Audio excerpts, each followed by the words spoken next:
Okay, class, take out your notebooks. You're going to need a special place in your notebook for constitutional protections. The first group of constitutional protections we're going to talk about is the First Amendment, and you're going to use a black pen or pencil for Amendment number one. The Constitution, the first five articles of the Constitution, provide powers to the federal government and also limit the powers of the federal government. But individual rights, the rights we have as citizens of the United States, are provided in the Bill of Rights, the first 10 amendments, and the amendments in general, amendments 1 through 27. The first of these amendments is the First Amendment.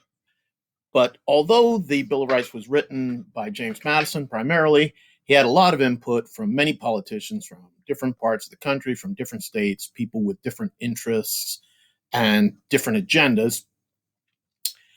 And so the First Amendment actually has six things. There are six protections in the First Amendment. And the first of these is a protection against the establishment of religion. In the Constitution, it says Congress shall make no law regarding the establishment of religion, nor prohibiting the free exercise thereof. Now, we're going to talk about free exercise in a moment. But what the Establishment Clause says is that the United States does not have an official state religion. We don't have an official government religion for the United States.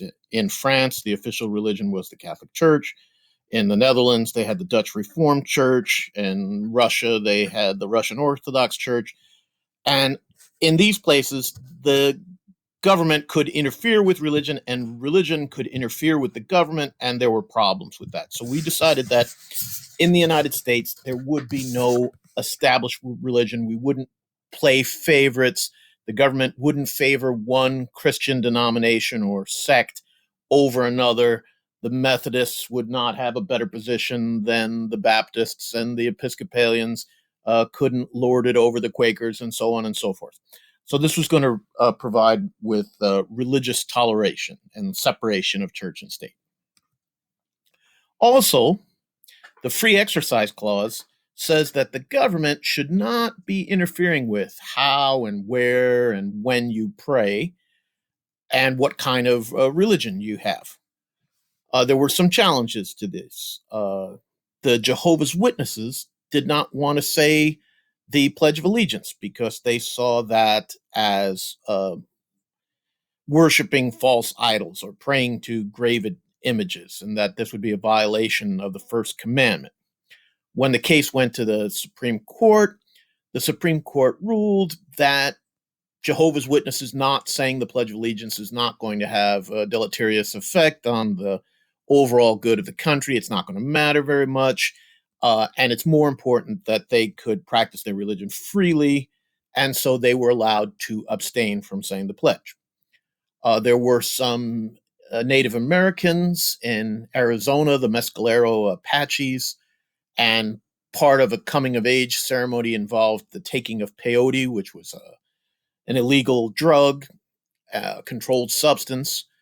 But what the court ruled in this case was, since you're only taking this drug one time in your life under controlled circumstances, and since the Indians were providing the drug, which had been grown on their reservation, it comes from cactuses, and since they weren't selling it or transporting it against state lines, and since it wasn't going to affect the general population as a whole, that they could continue this practice.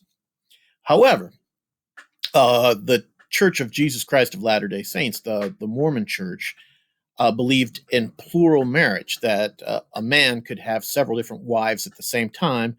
And this came in conflict with laws on marriage and divorce and inheritance and taxation. And it wasn't really compatible with our system of government.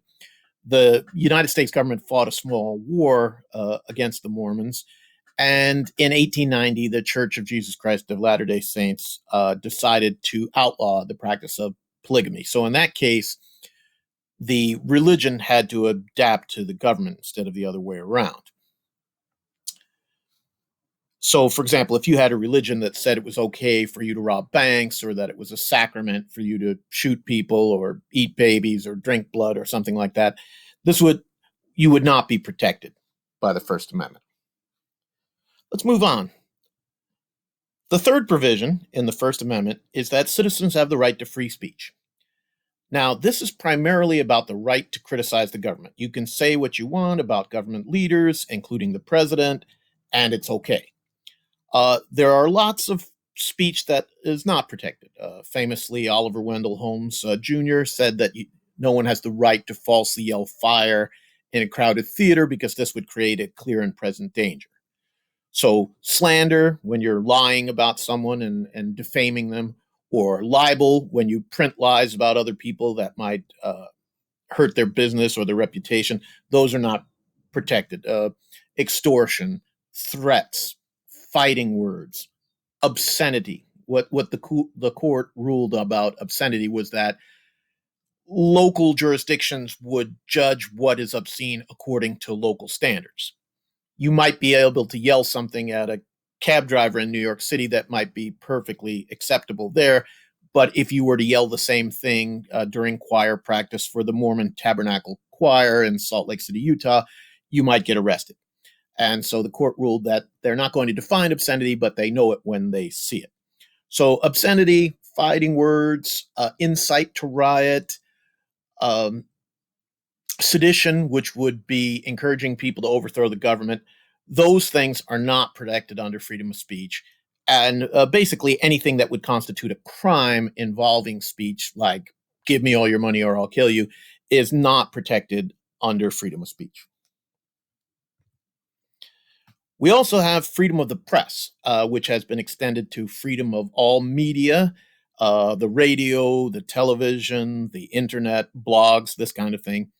The press has the right to print the truth. Now, if they print lies, they can be sued for that, and they're not protected. But if they're printing the truth, even if it's critical of the government, they do have the protection of the Constitution under freedom of the press. Also, citizens have the right to assemble peacefully.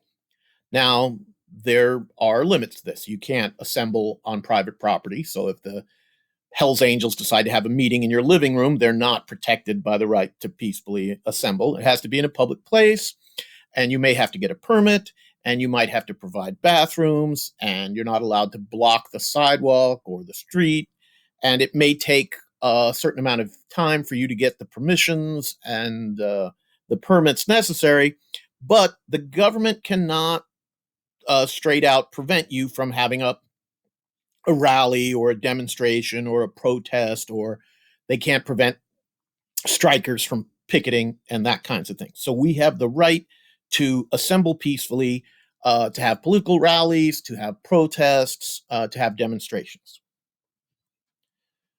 Number 6, the citizens have the right to petition the government for the redress of grievances. Now, a grievance is something that's bothering you, and redress means you want the government to readdress it, to take a look at it and fix it. You have something that you don't like, and you want the government to do something about it. This is the right to petition. This doesn't have anything to do with the petitions that people want you to sign outside of Target or anything like that. Those petitions are part of the initiative and referendum process, which is a way that citizens can put laws on the ballot. That did not exist at the time of the Bill of Rights. This petition means that you could make a formal complaint to the government. You could write down all the things that concern you, and you could have all your friends sign it, and you can officially tell the government that you're not happy with what they're doing and you want them to do it differently, and you have the right to do that under the right to petition. This brings us to the Second Amendment. So this is what the Founding Fathers thought was the second most important thing. And we're going to use the color blue. So you're going to use a blue pen or a blue pencil for protections in the Second Amendment. Now I'm going to start with the second part of the Second Amendment first. It says, citizens have the right to keep and bear arms. So that means that we can have weapons, swords, arrows, things like that. But this would also include guns. And you may have been told that, oh, this is because people used guns for hunting in the old days or for protection from the Native Americans. And those things were very true. But that's you have to remember that the people who made our government were a group of revolutionaries, people who had overthrown their legal government, the government of England, by use of force. They had risen up and taken up arms against their own government. in a successful revolution, and they wanted to be able to do that again if they decided they didn't like the new government. So the primary reason they wanted people to have guns is because they felt that if government took away our guns, then the government could oppress us and there would be nothing we could do about it. Now, the first part of the Second Amendment is a little bit more complicated. It says a well-regulated militia being needed for the safety of a free state, the right of the people to keep and bear arms shall not be infringed. So the word regulated in there suggests that the government can make rules and regulations and limits on your right to keep and bear arms. And the word militia suggests that maybe the arms would be for a well-regulated state army and not necessarily for all individuals in all cases. Because the Second Amendment seems to say two different things at the same time, it is interpreted differently state by state. Some states have more stringent controls on what kind of guns people can have and how old you have to have them and where you can carry them and so forth. And other states are more wide open about it. But the federal government cannot prohibit people from bearing arms because it is our constitutional right. That brings us to the Third Amendment. We're going to use a green color for the Third Amendment. And the Third Amendment is one that's not used very much anymore. It says that the government cannot put soldiers in your house without your permission if there's not a war in peacetime.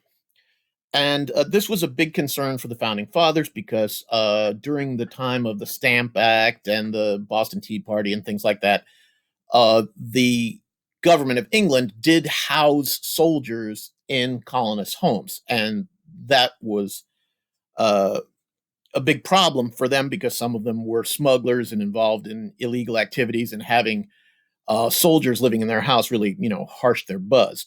So they didn't like the whole soldiers living in the house thing, and they decided that we're going to make a law to prohibit this. This hasn't been much of a problem in U.S. history.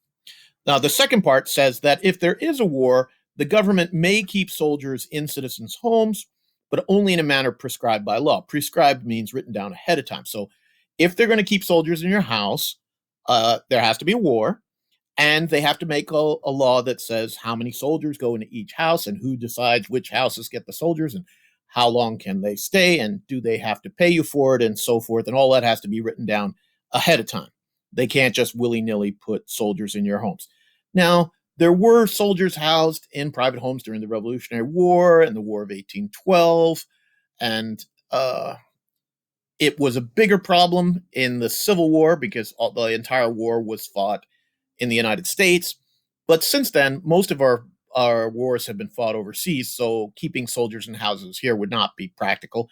And we have built modern military housing and military bases for our soldiers, and we don't really need to keep them in people's houses anymore.